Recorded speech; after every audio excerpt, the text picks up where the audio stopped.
আসসালামু আলাইকুম রহমতুল্লাহি ওবরাকাতু। আজকের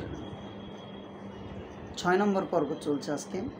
তো আজকের এই 6 নম্বর পর্বে আমরা আলোচনা করব জাকাত কাদেরকে দেওয়া উচিত, কাদেরকে জাকাত দেওয়াটা সবচেয়ে বেশি কারা হকদার, এবং স্বয়ং আল্লাহ সুবহানাহু ওয়া তাআলা কোরআনুল কারীমে কাদের ব্যাপারে জাকাতের আলোচনা করেছেন, কোন কোন খাতে জাকাতটা আসলে দেওয়াটা জরুরি বা দেওয়া যাবে। তো এরকম আল্লাহ পাক রব্বুল আলামিন কোরআনুল কারীম সূরাতুত তাওবাতে 60 নম্বর আয়াতে আল্লাহ তাআলা বলেন যে ইন্নামাস সাদাকাতু লিল ফুকারা'i ওয়াল মাসাকিনি ওয়াল আমিলিনা আলাইহা ওয়াল মুআল্লাফাতি কুলুবুহুম ওয়া ফির রিকাবি ওয়াল গারিমিনা ওয়া ফি সাবিলিল্লাহি ওয়া বিনিস সাবিল। এখানে 8 শ্রেণীর লোকদের ব্যাপারে আল্লাহ সুবহানাহু ওয়া তাআলা আলোচনা করেছেন। 1 নম্বরে আল্লাহ তাআলা আলোচনা করেছেন ইন্নামাস সাদাকাতু, নিঃসন্দেহে সদকার হকদার যাদেরকে আপনি সদকা দিবেন তারা কারা, যে 1 নম্বরে আল্লাহ তাআলা বলছেন লিল ফুকারা'i, যারা ফকির। এখন ফকির বলতে আমরা কাদেরকে বুঝাই? ফকির বলতে কাদেরকে বোঝানো হয় যে যাদের কর্ম ক্ষমতা নেই বললেই চলে, একদম বয়োবৃদ্ধ, বা কারো হাত নাই, কারো পা নাই, কারো চোখ নেই, বিভিন্নজন বিভিন্ন সমস্যা মানে জর্জরিত, যে সে উপার্জন করার মতো তার কোনো ক্ষমতা নেই। আল্লাহ পাক রব্বুল আলামিন আমাদেরকে এবং সকলকে এই সমস্ত পরিস্থিতি থেকে আল্লাহ আমাদেরকে হেফাজত করুক, সবাইকে আল্লাহ তাআলা স্বাবলম্বী দান করুক, এই দোয়া করি।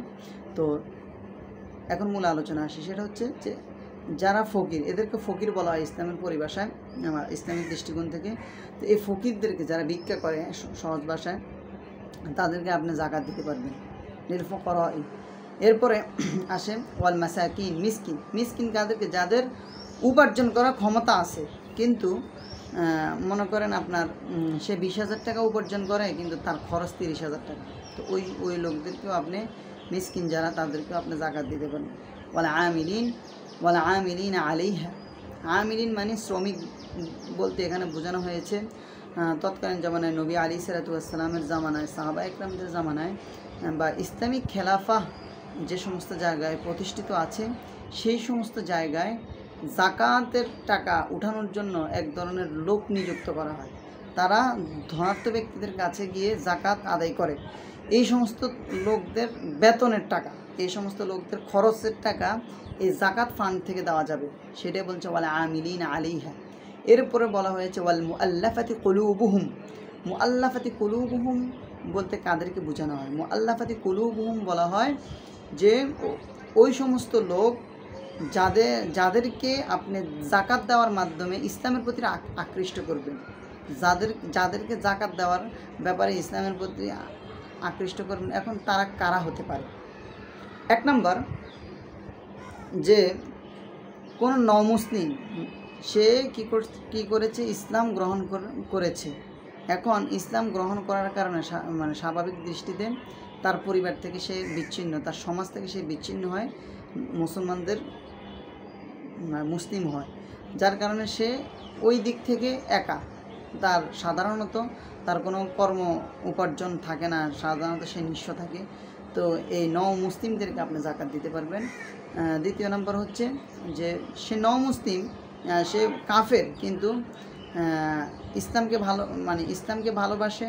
তো আপনি তাকে, সে জাকাতের হকদার না, তার টাকা পয়সা আছে, কিন্তু আপনি তাকে আপনার প্রতি ভালোবাসা বৃদ্ধি করার জন্য বা ইসলামের প্রতি ভালোবাসাকে আরও সুদৃঢ় করার জন্য আপনি তাকে কিছু উপঢৌকন দিলেন জাকাতের টাকা দিয়ে। তো সে ধনী হওয়া সত্ত্বেও তা আপনার জাকাত আদায় হয়ে যাবে। যাদের উদ্দেশ্য কি? উদ্দেশ্য হচ্ছে সে যেন ইসলামের দিকে আসে। 3 নম্বর হচ্ছে যে এমন মুসলমান যার ঈমান খুব দুর্বল, যার ঈমান খুবই দুর্বল।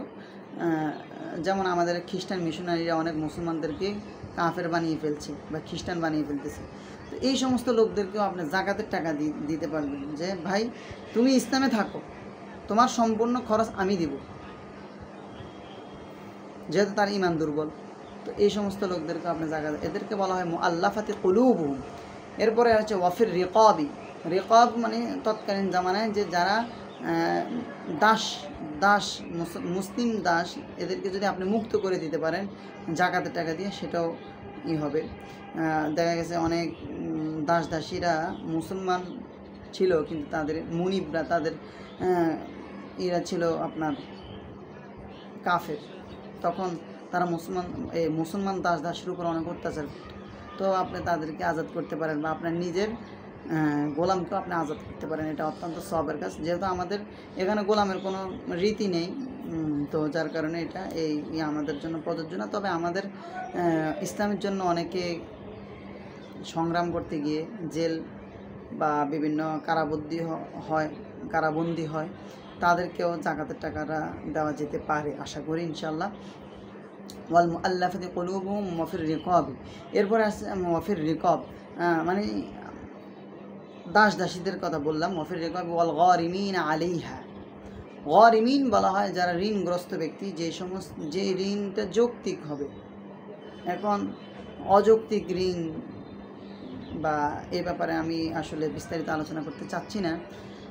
মানে যারা ঋণগ্রস্ত ব্যক্তি, যে কোনো ফল্টের কারণে বা যে কোনো কারণে সে ঋণ হয়ে গেছে, তো এই ঋণগ্রস্ত ব্যক্তিকে আপনি কী করতে পারবেন? জাকাত দিতে পারবেন। ঋণগ্রস্ত ব্যক্তিকেও আপনি জাকাত দিতে পারবেন। ওয়াল গারিমিন আলাইহা ওয়া ফি সাবিলিল্লাহ ওয়া ফির রিকাবি ওয়াল গারিমিন ওয়া ফি সাবিলিল্লাহ, যারা আল্লাহর রাস্তায় জিহাদের জন্য গিয়েছে, তারা তো তাদের মাল ধন সম্পদ সব কিছু রেখেই জিহাদের জন্য বের হয়েছে, তাদেরকে আপনি জাকাত দিতে পারবেন। ওয়া ফি সাবিলিল্লাহ ওয়া বিন সাবিল, এবং যারা মুসাফির সফরে দূর দূরান্ত গিয়েছে, তৎকালীন জামানায় বিকাশ রকেটের ব্যবস্থা ছিল না, বিদায় এই মাসরাটা ছিল। তবে এখনও যদি কেউ কোনো মুসাফির যদি কোনো ক্ষতিগ্রস্ত হয়ে পড়ে, তার টাকা আনার কোনো ব্যবস্থা না থাকে এবং সে প্রকৃতপক্ষেই অসহায় অবস্থায় থাকে, তখন আপনি তাকে কী করতে পারবেন? জাকাতের টাকা দিতে পারবেন। এই 8টা খাত আল্লাহ তাআলা কোরআনে বর্ণনা করেছেন।